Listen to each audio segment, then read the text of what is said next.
Okay, tumayo tayong lahat. Let's go to the most important of our service this morning, the preaching and listening of God's Word. Okay, naintindihan niyo ba yung sinasabi ko? Tayo po ay dadako sa lahat naman po yun, mahalaga.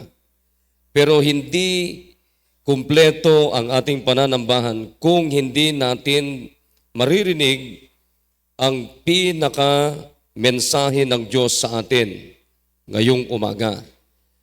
Okay, naunawan niyo ba? So, hinihingi ko sa inyo na walang lalakad-lakad, wala nang lalakad-lakad, wala nang magchichismisan, walang matutulog, at umupo kayo ng maayos. Ang mensaheng ito ay hindi lamang sa mga kabataan, kundi naniniwala ako na ang mensaheng ito para sa lahat. Para sa lahat. Nakikinig po kayo. Okay, so let's go to the book of Jonah. Jonah in chapter number 1. Marami kong babasahin na talata pero para makatipid tayo ng oras. Jonah, mahirap hanapin yan. Siguro baka isang taon nyo mahanapin yan. Kaya babasahin ko na. Okay? Jonah chapter number 1. I just read 2 verses para makatipid po tayo ng oras. I'm going to talk to you this morning about the great God of Jonah. The great God of Jonah. Okay, so in verse number 15, sabi dito, so they took up Jonah and cast him forth into the sea. And the sea ceased from her raging. Then the men feared the Lord exceedingly, and offered a sacrifice unto the Lord, and made vows. Verse 17. Now the Lord had prepared a great feast to swallow up Jonah. And Jonah was in the belly of the feast 3 days and 3 nights. Again, okay? Isulat nyo yung mga pamagat and then yung mga points para at least may matandaan kayo sa mensahe. Again, I'm going to talk to you in the subject this morning about the great God of Jonah. The great God of Jonah. Tayo manalangin. Dakilang Diyos, salamat po sa umagang ito. Kikita niyo po, Panginoon, marami po mga estudyante, marami po mga magulang na nandito ngayong umaga. Dalahin ko po, Panginoon, na ipaunawa niyo po ng maliwanag, ng may saya sa kanilang mga puso ang mensaheng ito. This is not my message. I believe, oh God, this is your message, oh God. Yung mga hindi ligtas, iligtas niyo po. At yung mga converts, please help them, oh God, to obey you in water baptism. Give us revival, oh God. Bless niyo po ito. Patawad po sa aming mga kasalanan. In Jesus' name. Amen. Okay, sige, maupo na maayos. Everybody sit up straight. No talking, no sleeping. Umupo na maayos. Nakikinig kayo sa akin? Nakikinig ba kayo lahat? Umupo ng maayos. Umupo ng maayos. Hanggat maaari, huwag kayong umupo na parang buntis. Amen? Everybody sit up properly. Nakikinig tayo. Parang nakaupo kayo na, parang isang kadete. Yan ang pinakamaganda dyan. Okay. So, para mabilis tayo, dito na po lahat ang tingin. Now, ito pong si Jonah. Makinig na po. Handa na po kayo makinig. Para hindi na po tayo, maraming mga, direct to the point na tayo kasi yung oras natin. Now, itong si Jonah, nais ko munang ipakilala sa inyo, sino po si Jonah? Jonah means a dove. A dove. Yan po yung ibig sabihin ng pangalan ni Jonah. Now, Jonah was the son of Amittai, of Gath-hepher. He was a prophet of Israel. Siya po ay propeta and predicted the restoration of the ancient boundaries of the kingdom. He exercised his ministry very early in the reign of Jeroboam II. and thus was contemporary with Hosea. Ang mga contemporary po ni Jonah ay ito po, sila Prophet Hosea, Amos, or possibly siya po ay nauna sa kanila. It is chiefly interesting from the twofold character in which he appears.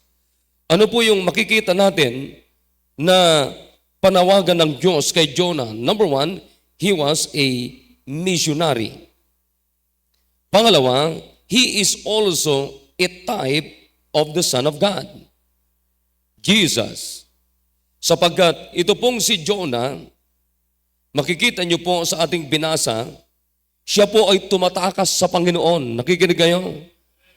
Tumakas po siya sa Panginoon. Dito po sa chapter number 1, the same chapter, ang utos ng Diyos sa kanya, sabi ng Biblia, Jonah, pumunta ka doon sa Nineveh. Arise, go to Nineveh, that great city, and cry against it. Anong ibig sabihin ng cry against it? It means Jonah is going to preach on that specific place, Nineveh. Sabi niya, Jonah, punta ka doon sa Nineveh, sapagkat doon sa Nineveh, ito ang mga tao doon. They are wicked people. Sabi ng Biblia, their wickedness is come up before me. So, ang uri ng lugar, itong lugar ng Nineveh, pakinggan niyo na maigi. Ang Nineveh po, ito po ay capital po ng Assyria. Na ang Assyria, yan po yung Iran sa panahon natin. Nakikinig kayo? Okay, ulitin ko. Ano yung Nineveh? Yan yung Assyria noon. At ngayon, yan yung, anong lugar? Iran. Nakagera ngayon ng Israel at saka US. Nakuha nyo? Yan yung Iran. Yan yung Nineveh nung panahon ni Jonah. Nakikinig kayo? So itong lugar na ito, tinawag ng Panginoon si Jonah para puntahan ang lugar na ito because this city is so wicked. Itong lugar na ito ay napaka-importante, itong lugar na ito, itong city na ito, the city of Nineveh. Capital ito ng Assyria. Okay? Noong panahon na ito yung tinatawag na rising world power. Rising world power. Kaya sa kapanahunan ni Jonah, mga kapatid, very powerful itong lugar na ito. Because within 50 years, Nineveh would become the capital, the vast Assyrian Empire. Pero itong lugar na ito is so wicked place. So tinawag ng Panginoon, mga kapatid, si Jonah para mag-preach sa kanila ng salita ng Diyos, primarily salvation. Salvation. So, ano ang mga kasalanan ng mga tao dito? Pakinggan nyo na maigi. Number one, evil plots against God. Evil plots against God. Hindi na binaybay ni Jonah sa Book of Jonah itong mga bagay na ito, pero makikita nyo po ito sa Book of Nahum. Nahum. Yan, makikita nyo po dyan. Ipinahayag, isiniwalat po ni Nahum yung pong mga uri ng tao doon po sa lugar ng Nineveh. So, number one, nag-iisip sila lagi, mga kapatid. Grabe ang pag-iisip nila laban sa Diyos. Pangalawa, sila ay nagsasamantala sa mga helpless people. Nakikinig kayo? Parang sa panahon natin, tingnan nyo mga kapatid, sino yung mapagsamantala sa gobyerno? Yung mga politicians natin. Did you get me? Nakukuha nyo ba mga kapatid? So, pangatlo, they are so cruel during the war. Napaka-cruelty nila pagdating sa gera. Nakikinig kayo? And then pang-apat, eto, grabe ang idolatry sa lugar ng Nineveh. Grabe ang idolatry. Marami silang mga Diyos-Diyosan. Pangalawa, Grabe ang prostitution sa lugar na ito. Hey, wake up, wake up. Mga estudyante, huwag kayo patulog-tulog. Wake up, wake up. May matututunan kayo dito. Okay? Now, ulitin ko sa inyo. Ano yung pang-apat na kasalanan nila, mga kapatid? Grabe ang idolatry. Marami silang mga Diyos-Diyosan. Nakikinig kayo? And then, grabe ang prostitution. Nakikinig? Anong ibig sabihin yan? Maraming mga bayarang mga babae, mga bayarang lalaki sa panahon na ito. And then, maraming mga witchcraft sa lugar na yan. Maraming mga mangkukulam. Okay, nakikinig kayo mga kapatid. Ngayon, imagine, ganito katindi ang mga uri ng tao sa lugar na ito, lugar ng Nineveh, kaya nanawagan ang Diyos, tinawag niya si Jonah para papuntahin niya sa lugar na ito to preach about salvation. Ngayon, gaano karami ang population ng lugar na ito? Sabi ng Biblia dyan sa chapter number 4, sabi ng Bible dyan in verse number 11. Sabi ng Bible dyan, and should not spare Nineveh, that great city, where are more than 60,000 persons that cannot discern between their right hand and their left hand, and also much cattle. Okay, gaano karami ang population dito? Sabi dito, 60,000 persons. Okay, nasusundan niyo ba ako? Gaano karami yan? Ang ibig sabihin yan, mga kapatid, ay 120,000 persons. 120,000 people na hindi nakakaalam, sabi ng Biblia, hindi nakaka-discern between their right hand and their left hand. Anong ibig sabihin yan? Hindi nila malaman kung nasaan yung kaliwa nila. Hindi nila malaman kung nasaan yung kanan nila. Anong ibig sabihin yan?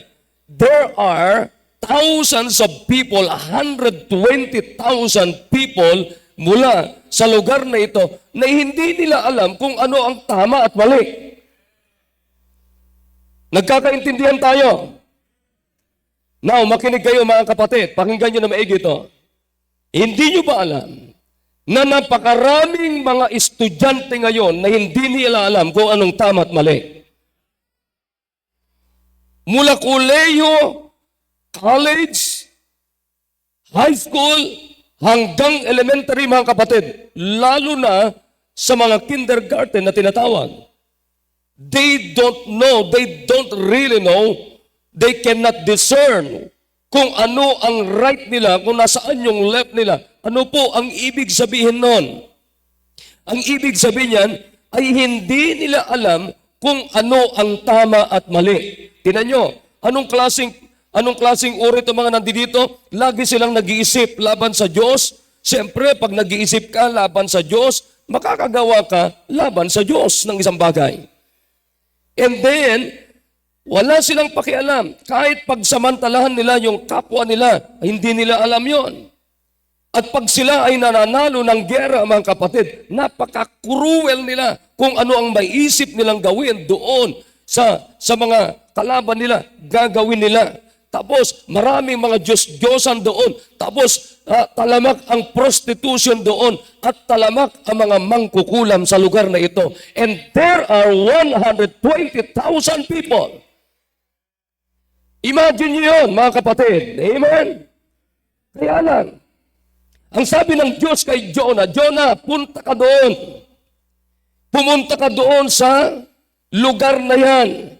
Sapagkat, kung hindi sila magre-repent, sabi ng Diyos, mga kapatid, may gagawin ang Diyos sa kanila, it might be katulad ng ginawa ng Diyos sa Sodom and Gomorrah. Nakikinig tayo? Anong ginawa ng Diyos sa Sodom and Gomorrah, kapatid? Sapagkat talamak ang idolatry doon, talamak ang prostitution doon, talamak ang homosexual sa Sodom and Gomorrah. Maraming mga bakla doon, maraming mga tomboy doon, maraming mga adik doon, maraming mga prostitute doon, maraming mga sugalor doon, marami ang mga tao, they don't really know what is there. They cannot discern what is their right hand and left hand. Nabaon na sila, mga kapatid, nabaon na sila sa kasalanan. Na makinig kayo, mga kapatid, hindi nyo ba alam na napakarami mga college student, napakarami mga high school, maging ang mga elementary, kapatid, nabaon na rin sa mga kasalanan. Kaya kayong mga makakarinig sa mensaheng ito, ilagay nyo ngayon sa sarili nyo, I am Jonah. Hey, wala matulog! Ang problema ngayon kay Jonah, ano sabi niya? Alright, Jonah, punta ka doon sa Nineveh. Pero anong ginawa ni Jonah? But Jonah rose up to flee unto Tarshish. Pumunta doon sa Tarshish si Jonah from the presence of the Lord and went down to Joppa, and he found a ship going to Tarshish, so he paid the fare thereof and went down into it to go with them unto Tarshish from the presence of the Lord. So anong ginawa ni Jonah? Saan lugar pinapapunta ng Diyos si Jonah? Saan? Come on, say it louder. Saan? Nineveh. Bakit pinapapunta ng Diyos si Jonah sa Nineveh? Sapagkat ang mga tao doon ay wicked people. Amen? Ang gusto ng Diyos makakilala sa Diyos. Kaya lang, itong si Jonah, merong isang Kristiyanong inutusan ng Diyos. Sino yon? Sino? Jonah. Tanong, anak ng Diyos si Jonah, propeta ng Diyos. Tanong, anak ka ba ng Diyos? Sinong makakapagsabi ngayon at makakasigaw kayo ng amen? Tinanggap nyo na si Kristo. Alright. Now ngayon, kapatid, wala na si Jonah. Tama? Ilagay natin ngayon ang ating kalagayan sa kalagayan ni Jonah. Amen? You are now Jonah in our days. Amen? Kaya lang matuto kang sumunod. Ano sabi ng Diyos kay Jonah? Jonah, punta ka sa Nineveh. May gagawin ka doon, mag-share ka doon, mag-soul winning ka doon, magba-Bible study ka doon. Pero ang tanong, pumunta ba, sumunod ba si Jonah? Hindi sumunod. Saan siya pumunta? Tarshish. Now, let me explain. Anong meron sa Tarshish? Bakit gusto ni Jonah sa Tarshish? Ayaw niya sa Nineveh. Makinig, quit moving. Dito lahat ang tingin. Pati kayo mga Sunday school teachers. Baka iba kwento nyo rito. Anong meron sa Tarshish? Ang Tarshish, ito yung lugar na opposite going to Nineveh. Halimbawa, ito yung Nineveh. Pakinggan nyo na ba ha? Ito yung lugar ng Nineveh, yung Tarshish nandoon. Okay? So nandito yung Jerusalem. Let's say nandito yung Jerusalem. Nandoon si Jonah. Nandun yung Tarshish. Nandoon yung Nineveh. Sabi ng Diyos kay Jonah, Jonah, punta ka sa Nineveh. Mag-preach ka doon. Mag-Bible study ka doon. Maliligtas yung mga tao doon sa Iran. Kaya makita nyo, walang Diyos sa Iran ngayon. Nakikinig kayo mga kapatid. Bakit? Maraming mga propeta ng Diyos na hindi masunurin. Kaya bakit maraming mga loko-loko sa mga eskwelahan? Sapagkat maraming mga nagsasabing Baptist, maraming mga nagsasabing Kristiyano, hindi nyo ginagawa yung dapat nyong gawin. Amen! So sa halip na pumunta, si Jonah going to Nineveh, alam niyo saan pumunta si Jonah? Tarshish. Kabaliktaran, opposite going to Nineveh. Am I clear? Nasusundan niyo ba mga kapatid? So anong ginawa niya? Nagbayad siya ngayon, papunta sa Tarshish. Ang Tarshish ay nasasakupan po ito ng Spain. Spain. Nakikinig kayo? At dito sa lugar na ito, ang tawag dito ay the Peru of Tyrian adventure. The Peru, may kasabihan sila nung panahon na ito ay Peru, the Peru of Tyrian adventure. Alam niyo kung bakit? Sapagkat dito sa lugar na ito, maraming mga ginto at saka pilak. Mayaman ang lugar na ito. Maraming mga ginto at pilak. At alam niyo ba yung sinakyan ni Jonah na barko, yan yung barko na nagsasakay ng mga pasahero na nagbibiyahe sila ng malayo ang biyahe. Nakikinig kayo? Malayo ang biyahe yan. Napakalayo yung mga binabiyahe niyan. Kaya yun ang naisip na sasakyan ni Jonah sapagkat ang nasa plano niya ay mamamasyal lamang. Ikot-ikot lang yan. Kumbaga siguro pampasaherong barko. Ha? Kaya ano nangyari sa kanya? Doon siya ngayon sumakay. Naintindihan? Doon siya ngayon sumakay. At malayo ang biyahe ito, mga kapatid. At doon sa mga pupuntahan niya, doon sa Tarshish, maaaring yun ang target niya. Kasi doon sa Tarshish, marami mga ginto doon. Marami mga silver doon. Amen? Amen ba? Naiintindihan niyo ba ako? Pwede ba kayo mag-amen kung naiintindihan niyo ako? Ngayon, ang ginawa ng Diyos sa kanya, alright, pumunta na siya doon. Ang ginawa ng Diyos sa kanya, nakasakay na siya ng barko going to Tarshish. Ngayon, anong ginawa ng Diyos? But the Lord sent out a great wind into the sea, and there was a mighty tempest in the sea, so that the ship was like to be broken. So anong ginawa ng Diyos? Nagpadala ng malakas na hangin, kaya nakapag-produce ng malaking mga alon na halos sirain, gibain yung barkong sinakyan ni Jonah. Amen. Okay, amen ba? Amen ba? So anong nangyari, mga kapatid? Sabi ng Bible dito, then the mariners were afraid. Natakot po yung mga namamahala doon sa barko. So anong ginawa nila? Tinawag nila yung kanya-kanya nilang Diyos and cried every man unto his God and cast forth the wares that were in the ship into the sea to lighten it of them. So anong ginawa nila, mga kapatid? Tumawag sila, nagpipray sila, pray kanya-kanyang Diyos, nagpray sila. Samantalang si Jonah, alam niyo kung saan pumunta si Jonah? But Jonah was gone down into the sides of the ship. Pumunta doon sa ilalim, doon sa tagiliran ng barko, itong si Jonah. At alam niyo kung anong ginagawa niya? Habang nagkakagulo na yung mga pasahero, nagkakagulo, yung mga mariners, mga kapatid, nandun siya, mahimbing ang tulog.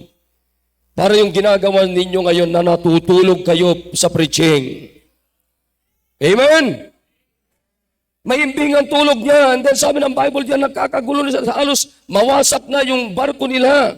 So the shipmaster came to him. May pumunta doon sa kanyang tinutulugan and said unto him, what meanest thou, O sleeper? Sabi niya, huwag kang patulog-tulog dyan. Huwag kang patulog-tulog. Bumangon ka.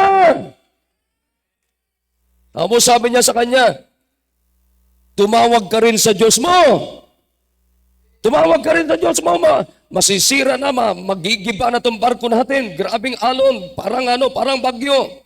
And then, anong sabi nila sa kanya? Tapos, nag-usap-usap sila dyan. Tapos, sabi nila sa kanya, lumabas ka nga dyan. Pumunta ka dito. Tapos, in-interview nila si Jonah. Nakikinig kayo? In-interview nila si Jonah. Sabi nila, sino bang Diyos mo? Ano bang ginagawa mo dyan? Bakit ka natutulog pa? Nagkakagulo na kami. So in-interview nila. Sabi nila, what is thine occupation? Ano ang tungkulin mo?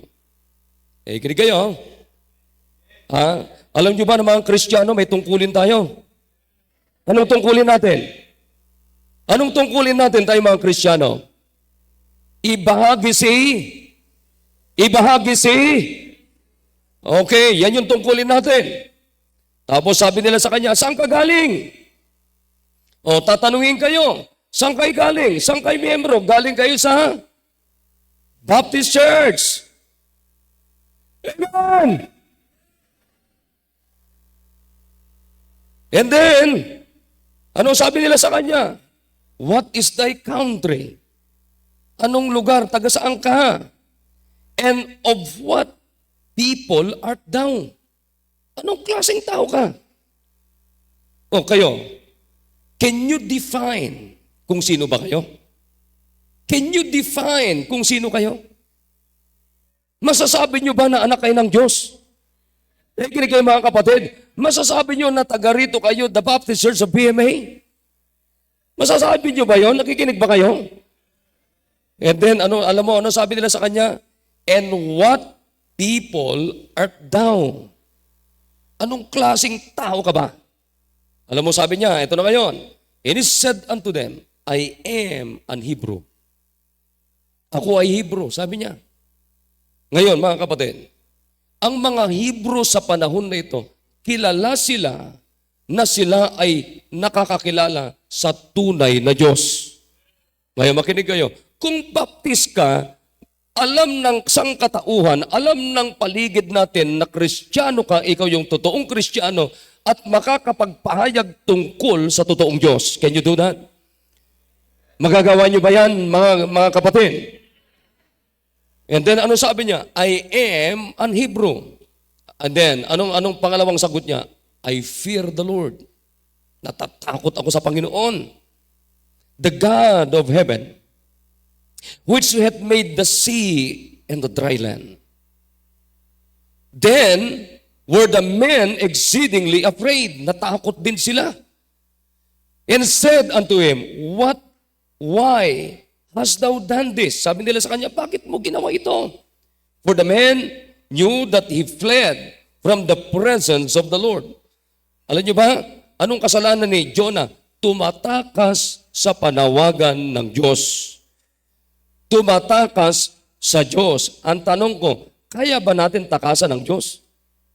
Kaya ba natin takasan ng Diyos? Saan kayo pupunta na lugar na hindi kakita ng Diyos? Wala.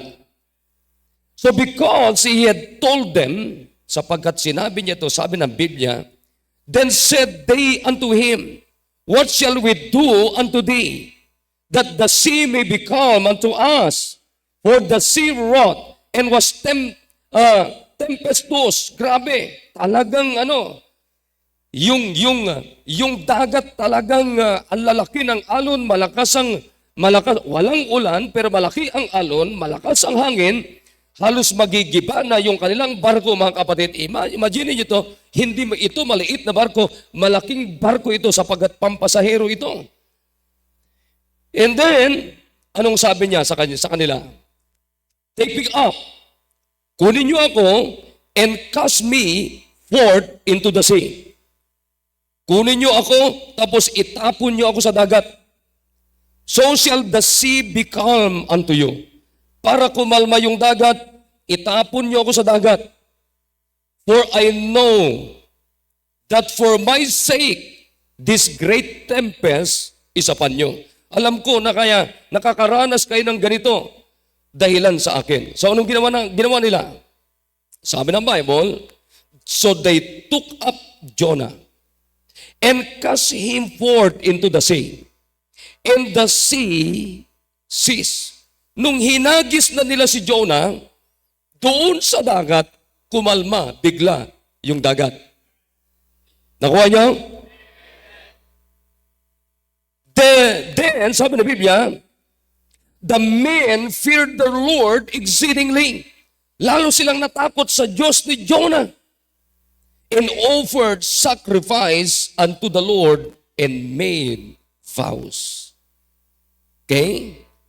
Ngayon, mga kapatid, nagtapos ba yung buhay ni Jonah? Nung hinagis nila doon sa dagat, nagtapos na ba? Namatay ba si Jonah? Namatay ba si Jonah? Bakit hindi namatay? Because the Lord had prepared great fish to swallow up Jonah. Amen?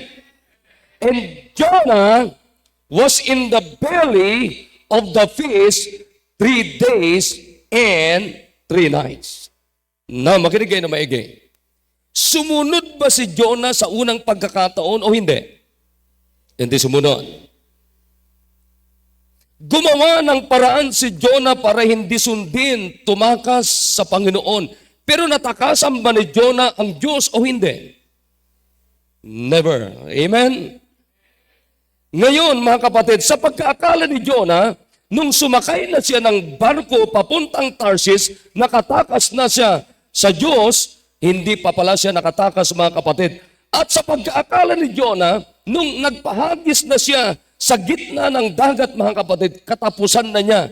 Pero alam niyo ba, mga kapatid, hindi pa rin niya katapusan. Bakit? Ang Diyos ay naghanda pa rin ng matinding isda para lunukin si Jonah. Now, unang punto, isang punto lang, mamaya natin tutuloy ito. Ano ang napansin natin sa Diyos ni Jonah na Diyos din natin ngayon? Okay? Number 1, the great God of Jonah has an unstoppable plan for Jonah. Do you understand the word unstoppable? Ibig sabihin unbeatable. Ibig sabihin unconquerable. Ibig sabihin, mga kapatid, incapable of being defeated. Hey, you cannot defeat God.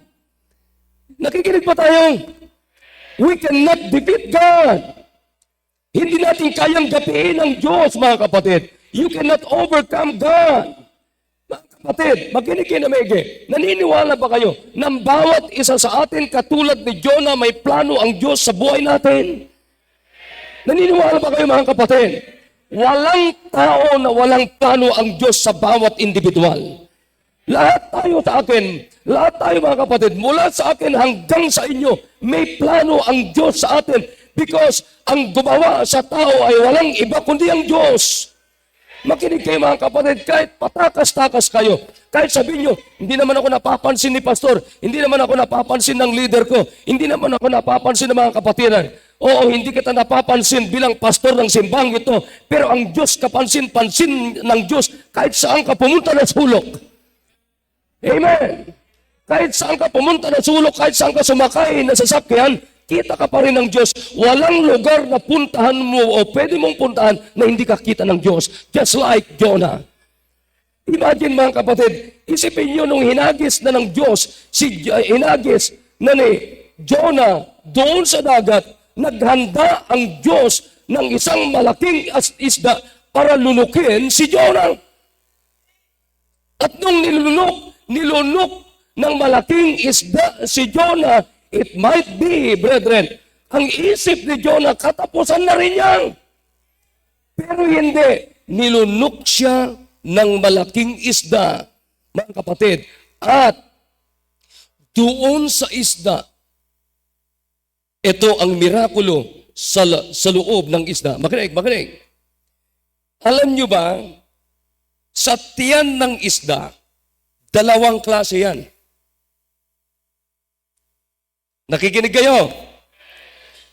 Maging sa tiyan natin, dalawang klase ang compartment ng ating tiyan.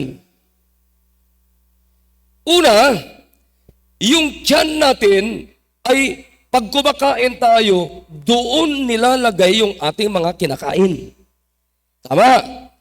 Na doon sa pinaglalagyan ng ating pagkain, merong yang acid. Kaya yung tiyan natin, kahit anong kainin mo, nalulusaw. Alam niyo kung bakit? Sapagkat may acid. Yun yung lumulusaw sa ating tiyan sa lahat ng iba't ibang uring kinakain natin. Nakuha niyo? Pangalawa, na compartment.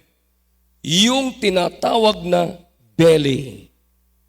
Tinatawag na, ang tawag doon mga kapatid ay the womb. Womb. Nakikinig kayo? Kung sa babae, womb. Alam niyo ba kung ano yung ibig sabihin ng womb? Diyan nakalagay yung baby pagbuntis yung nanay. Nakikinig? Na kung tawagin is the uterus. The uterus. Alam niyo ba ibig sabihin ng uterus? Sa babae lang meron ito. Nakikinig kayo? Ang uterus is a muscular organ of the female mammal for containing and usually for nourishing the young during development prior to birth. Doon sa uterus, na kung tawagin is the womb of a woman, doon ninonoris, doon pinapakain. Nakikinig kayo mga kapatid? Doon pinapakain yung baby sa womb ng nanay. Kaya nung nilunok ng isda, si Jonah, hindi ilagay ng Diyos si Jonah doon sa loob ng tiyan ng malaking isda, kapatid, na lalagyan ng pagkain ni Jonah. Pagkain ng isda, hindi. Inilagay doon sa uterus, nilagay doon sa womb ng isda. Na doon iingatan si Jonah. Kaya doon sa womb, mga kapatid, doon sa belly, sabi ng Biblia, 3 nights and 3 days si Jonah. Hindi siya nasaktan, kundi doon sa 3 days and 3 nights. Kaya the very implication of the word belly is the word vest. Vest. Ibig sabihin ng vest, mga kapatid, doon binibigyan ng tinatawag na kapangyarihan. Doon binibihisan. Doon pinapalakas. Kaya nga doon sa loob ng tiyan ng isda, nung nandoon si Jonah, kapatid, doon siya pinalakas, doon sa kinausap ng Diyos. Kaya makita nyo, anong sabi ng Biblia? Jonah, when he was in the belly 3 days and 3 nights, anong ginawa ni Jonah? Come on. Kung alam niyo yung kwento, he prayed. Jonah prayed and prayed and prayed and prayed. Anong ibig sabihin, kapatid? 2, 3 days and 3 nights, Jonah was talking to God. Amen! Kaya makita nyo nung kinausap na ng Diyos, akalain mo, kapatid, sinulo siya ng Diyos for 3 days and 3 nights. Hindi po siya pinahamak sa isda, kapatid, nung kinain siya ng isda. Hindi. Nung kinain siya ng isda, ninoris siya ng Panginoon.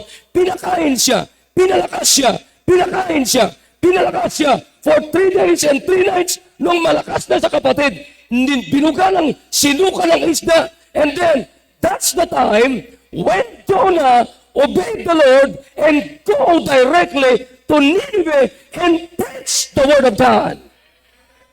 Amen! Kaya nga, mga kapatid, kaya nga kayo dinala ng Diyos dito ngayong umagang ito. Abay, wala man lang nag-amen eh. Kaya kayo dinala ng Diyos, kaya tayo dinala ng Diyos sa simbang ito, kapatid. Kaya mamayang hapon, huwag kayong alis, pakinggan nyo ulit ang dugtong ng pretchen na ito upang bukas na bukas, papasok kayo sa school ninyo.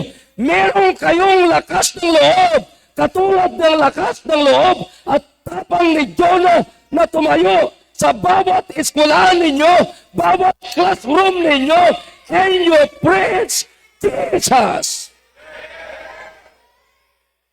Yeah, amen. Kaya huwag kayong matakot. Huwag kayong matakot because your God, our God, is the great God of Jonah. Woo, amen. Your God and my God, our God, is the great God of Jonah. Kita nyo kung gaano ka makapangyarihan yung Diyos ni Jonah. On the spot, pwedeng magpadala ng malaking isda. On the spot, pwedeng magpadala ng malakas na hangin. On the spot, pwedeng mag-produce ng malakas na alon. Yan yung great God ni Jonah. But on the spot, pwede niyang kausapin yung isda. On the spot, pwedeng pakalmahin ng Diyos na malakas na hangin. On the spot, pwedeng pakalmahin ng Diyos yung malakas na alon. Because that the great God of Jonah. Amen! Makinig kayo, pwede ka rin palakasin ng Diyos. Pwede rin ikaw bigyan ng katapangan ng Diyos na bukas, Lunes, unang pasok ng iyong pag-aaral, unang araw ng school days ninyo, pinakamaganda, sabihin mo sa Panginoon kung gaano mo binigyan ng tapang si Jonah na tumayo sa 120,000 na tao na hindi alam kung ano ang tama at mali. Panginoon, yung classroom ko na mas maliit na population, bigyan mo rin ako ng tapang sapagat alam niyo, marami mga college student, marami mga high schoolers, marami mga elementary na hindi nila alam yung tama at mali. I hope you understand me. Amen. Ilang estudyante sa UC na maaari dyan ay biktima ng prostitution. Ilan ang estudyante sa UC na maaaring iba dyan ay biktima ng Cebu. Ilan ang estudyante dyan sa UC na may mga biktima dyan? Biktima ng alak. At maaaring may mga estudyante dyan na pagka during examination, binebenta nila yung kanilang pagkababae. Alam nyo, nag-aaral ako sa Manila. 1990. Merong isang eskulahan dyan, naggagandahan ng mga estudyante. Eskulahan ng mga mayayaman. Pero pagkapanahon ng examination, midterm, finals, makikita mo yung mga babae doon na nakaparada lang sa tabi ng kalsada. Iparking lang yung sasakyan ni Hensi, pwede nang sumakay ng 7 sasakyan niya. Hanggang ngayon. Kaya sa susunod, yayayain ko si Hensi, iiwanan ko siya doon. Okay ba yun, Hensi? Okay ba yun? Ha? Okay ba yun? Kunwari ka pa. Okay niyo ba yun? Lalo na ngayong mga high school. Mga high schoolers, tignan nyo dyan dito sa Luacan, dito sa Fort. Alam nyo ba yung pinanggalingan natin na tuktok?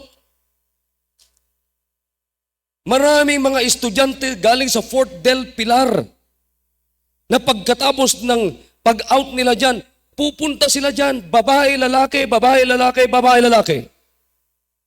Kaya nung napunta tayo sa tuktok, anong sabi ng mga kapitbahay? Ay, salamat, may Baptist Church dyan na. Meron na dyan Baptist Church. Yung sementeryo na yan, nagsarado yan. At yung lugar na yan, mga kapatid, ano to? Lugar ito ng mga adik.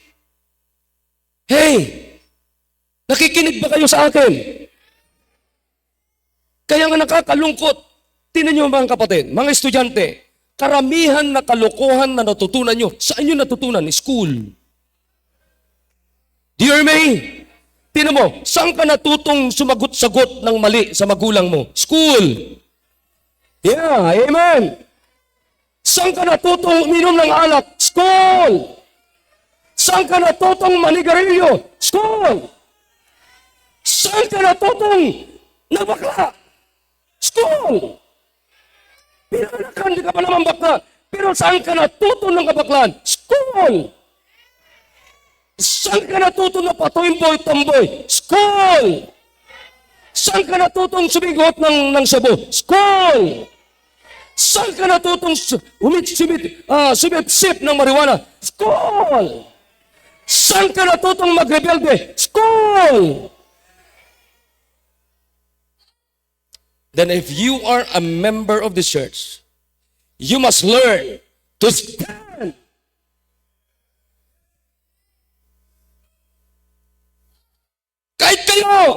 Kahit kayo, sino man nakakarinig ang mensahe ito ngayong umaga, pwede kayong tumayo. Sasabihin nyo sa classroom ninyo, sabihin sa klase nyo, meron akong Biblia, meron akong Kristo, tinanggap ko na si Kristo, tatayo ka dito. At ibabahagi ko sa inyo kung paano nyo rin tatanggapin si Kristo. Kapatid, sasabihin ko sa inyo, ilang libong estudyante na hindi matapos-tapos sa pag-aaral, it is because of bad influence. Na hindi, walang pakialam mga senador natin, walang pakialam mga congressman natin, walang pakialam mga mayors natin. Kundi ang pakialam lamang nila mga kapatid, ay kurakutin ng pera ng taong bayan.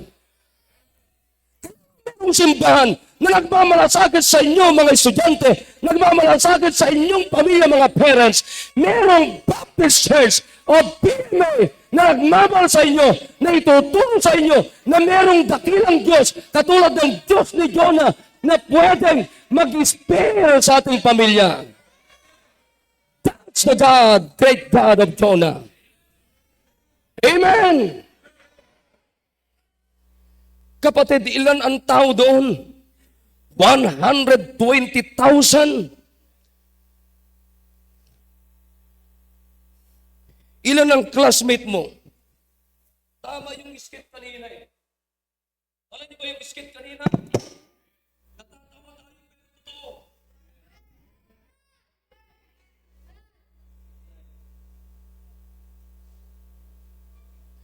Hindi pa nakapag-graduate ng high school, may anak na. Ito, my goodness. Alam niyo yung mga nagano dito? Nag-roll ng pangmundo, normal sa kanila yon. Actually, ganun talaga sila. Walang bago sa kanila. At wala pang nabago. Hindi ko alam kailan mababago. Matatagal na yun. Akala mo, si Pingping, nasa si Pingping. Di ba? O tinan mo, wala na. Alam niyo ba kung ilang taon yung nakapantalon dito kanina? 17 years old yun. Akala niyo 73 years old. Naku, sasabihin ko sa inyo, ang dami dyan. Biktima ng masasama. Kaya kayo, simula ngayon, sabihin niyo sa sarili niyo, I am Jonah. Pwede niyo bang sabihin niya sa sarili niyo, pastor, babae naman ako. Di si Jonalyn. Kung lalaki ka, ikaw ngayon si Jonah. Nakikinig kayo mga kapatid?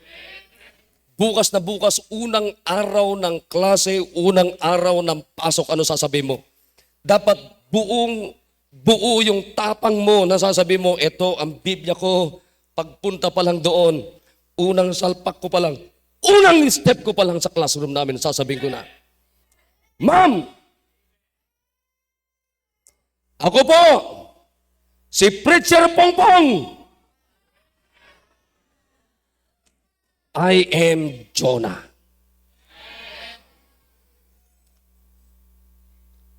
Ipipreach ko si Kristo dito. Alam mo ba, nung nag-preach na si Jonah, mula leader hanggang doon, sabi ng Biblia, hanggang doon sa pinakamababa, natuwa silang lahat. Makinig kayo. Yan yung sinasabi ko sa inyo kanina. The greatest blessing na matatanggap ng inyong mga classmates, matatanggap ng inyong mga teachers, the blessing of eternal life. Alam mo, natuwa sila lahat. Mula sa leader, mula sa presidente, natuwa hanggang doon sa pinakamaliit, sabi ng Biblia, pinakamababa, natuwa sila. Alam mo kung sino ang hindi natuwa? Ha? Sino ang hindi natuwa? Jonah. Kung mamaya tuloy natin yan. Ha? Yan ang nangyayari. Naligtas na yung classmate mo, ikaw naman, bumalik ka ulit, bumalik ka sa kalokohan. Oh, di ba? Aliga, Brad. Aliga. Ano, pilido mo? Gumayagay. Alam mo ito, madaling gumaya ito eh. Kasi pilido niya Gumayagay eh. Oh. Alam mo, nasharean ko na ito. Okay, nasharean ko na. Dapat hindi nagtatapos doon. Nakikinig?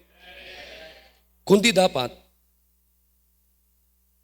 dagdagan ko pa ng dagdagan.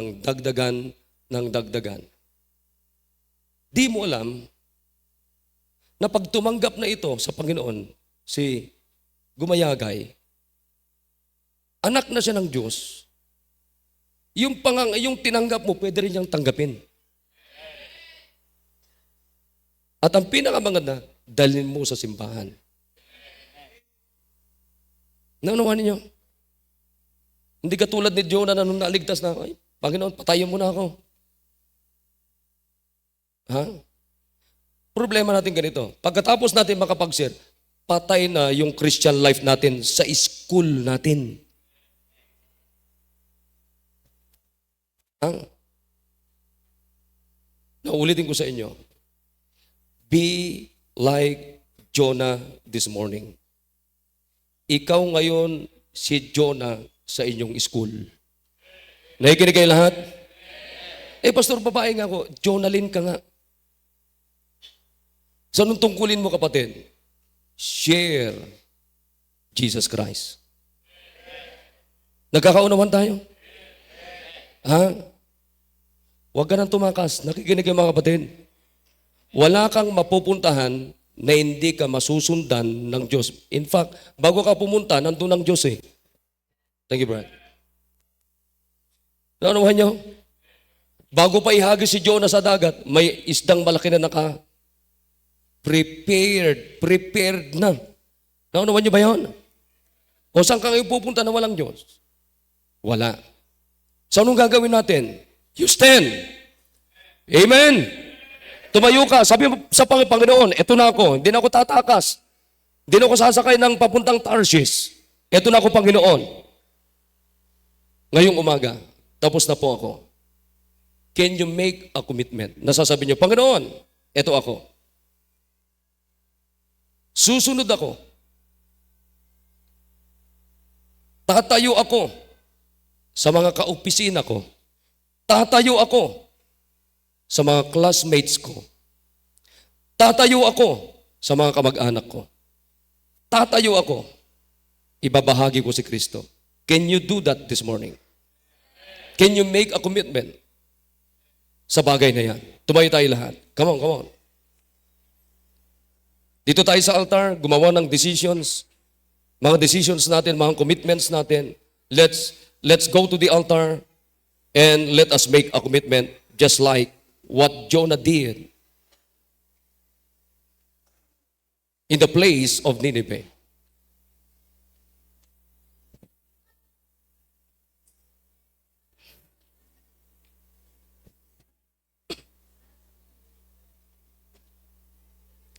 Sige po, bilisan natin. Habang ang pianist natin, ang invitation ay tuputugtog, gumawa tayo din ng commitment. Huwag na kayong tatakas, katulad ng ginawa ni Jonah. Hindi kayo makakatakas. Gagawin natin, gumawa tayo ng commitment ngayong umaga. Sabi natin, Panginoon, bukas, papasok ako sa school, papasok ako sa opisina, papasok ako sa trabaho, tatayo ako, then I'm going to share Jesus Christ. I'm going to share the gospel. Come on. Let's do it in the altar. Gumawa tayo ng commitment sa Diyos.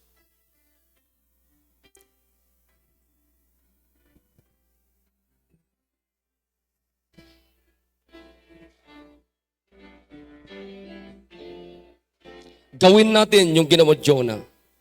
Alam niyo, pinagpala ng Diyos. Natuwa ang Diyos doon sa Nineveh. Nagbago yung isip ng Panginoon. Hindi na po paparusahan ng Diyos ang Nineveh.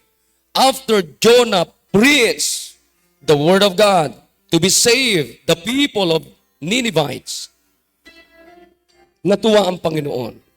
Marami naligtas. Mula presidente down. Hindi nyo alam, maliligtas yung teacher ninyo. Maliligtas yung mga classmates ninyo. Maliligtas, mga kapatid, yung mga kaopisina ninyo. Marami dyan hindi alam kung anong tama at mali. Marami dyan biktima ng alak, sugal, sigarilyo, kabaklahan, prostitution, witchcraft. Marami dyan iba ang Diyos nila. At ikaw ang tatayo ngayon bilang Jonah sa school ninyo. You are the preacher.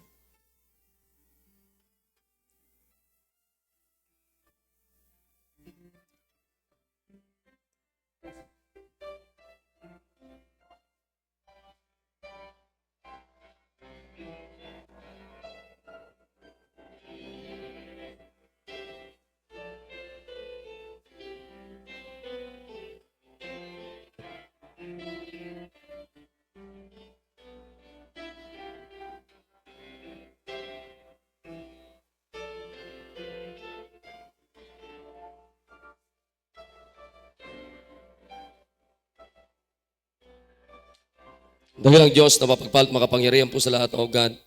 I've done my part. Thank you for giving us the message, O God. Tunay nga po na napaka-libu-libong mga college student, high school student, elementary student, Panginoon, ang biktima ng kung ano-ano mga kasalanan. Wala pa po dito doon, Panginoon, yung addict sa gadgets. Napakarami po mga estudyante, high schoolers, college student, addict po sa mga gadgets. Wala na pong katinuan sa pag-iisip. Kaya Panginoon, kailangan po ng isang Jonah na tatayo sa bawat classrooms. Tatayo, Panginoon, sa bawat opisina. Tatayo, Panginoon, sa bawat pamilya. At gagawin po namin na ipahayag, Panginoon, na may tapang, Panginoon. May katapatan ang inyong banal na salita. To be save them, O God. Kausapin niyo po ang mga anak ninyo. Please, O God. I pray na bukas na bukas, unang araw pa lang, Panginoon, sa mga estudyante na nakapakinig po dito, ay maghahayag po sila ng mensahe ng inyong kaligtasan. Gamitin niyo po ang bawat isa. Bless niyo po ang kanilang mga decisions, commitments. In Jesus' name. Amen. All right. Can you shout amen? Amen.